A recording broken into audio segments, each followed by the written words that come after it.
Gaza മുനമ്പിൽ നിന്ന് പലസ്തീനികളെ നിർബന്ധിതമായി കുടിയിറക്കുക എന്ന ആശയം അറബ് ലോകം അംഗീകരിക്കില്ലെന്ന് അറബ് ഉന്നതോദ്യോഗസ്ഥർ. ദുബായിൽ നടക്കുന്ന ലോക സർക്കാർ ഉച്ചകോടിയിലാണ് ഉന്നതോദ്യോഗസ്ഥർ നിലപാട് വ്യക്തമാക്കിയത്. അറബ് സമൂഹത്തിൽ നിർബന്ധിത സ്ഥലം മാറ്റം എന്ന ആശയം അംഗീകരിക്കുന്ന ആരും തന്നെയില്ലെന്ന് ഗൾഫ് സഹകരണ council secretary general Jasem Al Budaiwi വ്യക്തമാക്കി. ഗാസയിൽ നിന്ന് പലസ്തീനികളെ കുടിയിറക്കുന്നതിനുള്ള US പ്രസിഡന്റ് ഡൊണാൾഡ് ട്രംപിന്റെ നിർദ്ദേശത്തോട് പ്രതികരിക്കുകയായിരുന്നു ഉദ്യോഗസ്ഥർ. ദുബായിൽ നടക്കുന്ന ലോക സർക്കാർ ഉച്ചകോടി നാളെ സമാപിക്കും. ഹജ്ജ് തീർത്ഥാടനം നടത്താൻ ആഗ്രഹിക്കുന്ന പൗരന്മാർക്കും വിദേശികൾക്കും സൗദി അറേബ്യ ഈ വർഷത്തെ നിയമങ്ങൾ പ്രഖ്യാപിച്ചു. ഈ മാസം ആദ്യം ആരംഭിച്ച രജിസ്ട്രേഷനിൽ അർഹരായ തീർത്ഥാടകരുടെ അകമ്പടി സേവിക്കുന്നവർ ഒഴികെ മുമ്പ് ഹജ്ജ് നിർവഹിക്കാത്തവർക്കായിരിക്കും മുൻഗണന നൽകുന്നത്. ഇതിനായി നൽകുന്ന റെസിഡൻസി പെർമിറ്റിന് ഇസ്ലാമിക ചാന്ദ്രമാസമായ ദുൽഹിജ്ജയുടെ 10-ാം തീയതി വരെ സാധ്യതയുള്ളതായിരിക്കണം. രജിസ്ട്രേഷൻ ശരിയായതും കൃത്യമായ വിവരങ്ങൾ അടിസ്ഥാനമാക്കിയുള്ളതുമായിരിക്കണമെന്നും തെറ്റായ വിവരങ്ങൾ നൽകുന്നത് അപേക്ഷകനെ അസാധുവാക്കുന്നതിന് കാരണമാകുമെന്നും മുന്നറിയിപ്പുണ്ട്. തീർത്ഥാടകർ ആരോഗ്യവാന്മാരായിരിക്കണമെന്നും പകർച്ചവ്യാധികളോ വിട്ടുമാറാത്ത രോഗങ്ങളോ ഇല്ലാത്തവർ ആയിരിക്കണമെന്നും മെനിഞ്ചറ്റിസ്, സീസണൽ ഇൻഫ്ലുവൻസ പ്രതിരോധ കുത്തിവയ്പ്പുകൾ പൂർത്തിയാക്കണമെന്നും സൗദി ഹജ്ജ് മന്ത്രാലയം വ്യക്തമാക്കി. ദുബായിൽ ആഘോഷങ്ങൾക്കായി സ്വകാര്യ വാഹനങ്ങളിൽ പോകുമ്പോൾ ഇനി ചെലവ് കൂടും. പബ്ലിക് പ്രോഗ്രാമുകൾ നടക്കുന്ന അവസരങ്ങളിൽ ഓഡിറ്റോറിയങ്ങൾക്കും ഗ്രൗണ്ടുകൾക്കും സമീപമുള്ള പബ്ലിക് പാർക്കിങ്ങിൽ വാഹനം നിർത്തിയിടുന്നതിന് ഇനി മുതൽ മണിക്കൂറിന് 25 ദിർഹം വീതം ഫീസ് ഈടാക്കും.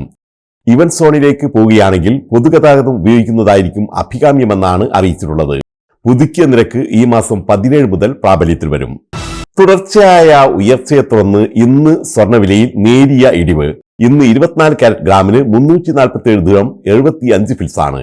ഇന്നലെ ഇത് 349 ദിർഹമായിരുന്നു. 22 കാരറ്റ് സ്വർണത്തിന് ഇന്നത്തെ വില 323 ദിർഹം 50 ഫിൽസും, 21 കാരറ്റിന് വില 310 ദിർഹം 25 ഫിൽസും, 18 കാരറ്റിന് 266 ദിർഹവുമായി കുറഞ്ഞു. ദുബൈയിൽ പരിസ്ഥിതി പ്രവർത്തകർക്ക് നൽകുന്ന ആദ്യ ബ്ലൂ വിസ വന്യജീവി വിദഗ്ധൻ റേസ ഖാന്. പരിസ്ഥിതി സംരക്ഷണത്തിന് അസാധാരണമായ സംഭാവനകൾ നൽകുന്ന വ്യക്തികൾക്ക് അനുവദിച്ച 10 വർഷത്തേക്കുള്ള ബ്ലൂ വിസയാണ് ബംഗ്ലാദേശിയായ റേസ ഖാന് ലഭിച്ചത്. 4 പതിറ്റാണ്ടിലേറെ UAEയിലുണ്ടായിരുന്ന റേസ ഖാൻ പ്രവാസ ജീവിതം അവസാനിപ്പിച്ച് ബംഗ്ലാദേശിലേക്ക് മടങ്ങാൻ തയ്യാറെടുക്കുമ്പോഴാണ് അപ്രതീക്ഷിതമായി ബ്ലൂ വിസ ലഭിക്കുന്നത്. ഖത്തറിലെ പ്രമുഖ മലയാളി വ്യവസായിയും കലാ സാമൂഹിക പ്രവർത്തന മേഖലയിലെ നിറസാന്നിധ്യവുമായ കെ മുഹമ്മദ് ഈസ അന്തരിച്ചു. 68 വയസ്സായിരുന്നു. പ്രവാസി മലയാളികൾ ഈസക്ക എന്ന് വിളിക്കുന്ന കെ മുഹമ്മദ് ഈസ മലപ്പുറം ജില്ലയിലെ വളാഞ്ചേരി മൂടാൽ സ്വദേശിയാണ്. ന്യൂമോണിയ ബാധിതനായി ചികിത്സയിലിരിക്കെ ഇന്ന് പുലർച്ചെ ദോഹയിലെ ഹമദ് മെഡിക്കൽ കോർപ്പറേഷൻ ആശുപത്രിയിലായിരുന്നു അന്ത്യം. ഖത്തറിലെ അലി ഇന്റർനാഷണൽ ഗ്രൂപ്പ് ജനറൽ മാനേജറും ഖത്തർ KMCC സീനിയർ വൈസ് പ്രസിഡന്റും നിരവധി സംഘടനകളുടെ ഭാരവാഹിയുമായ മുഹമ്മദ് ഈസ മാപ്പിളപ്പാട്ട് ഗായകനും ആസ്വാദകനും പ്രോത്സാഹകനും ഫുട്ബോൾ സംഘാടകനും എന്ന നിലയിൽ 4 പതിറ്റാണ്ടിലേറെ കാലം ഖത്തറിലെ നിറസാന്നിധ്യമായിരുന്നു.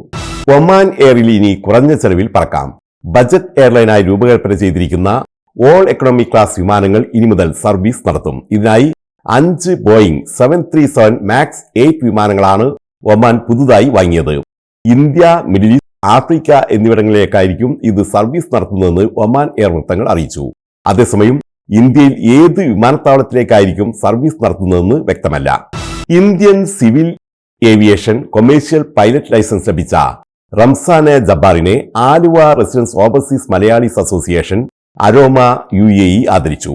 അരോമ പ്രസിഡന്റ് മൊയ്തീൻ അബ്ദുൽ അസീസ് ആദരവ് സമർപ്പിച്ചു. ചടങ്ങിൽ Aroma secretary Abdul Kalam, Aluva committee president Abubakar, Aluva general secretary Venugopal, welfare convener Sunitha Ummer, executive committee അംഗം ഉമ്മർ, ആലുവ സെക്രട്ടറി സുനിത നന്ദകുമാർ തുടങ്ങിയവർ ആശംസകൾ നേർന്നു.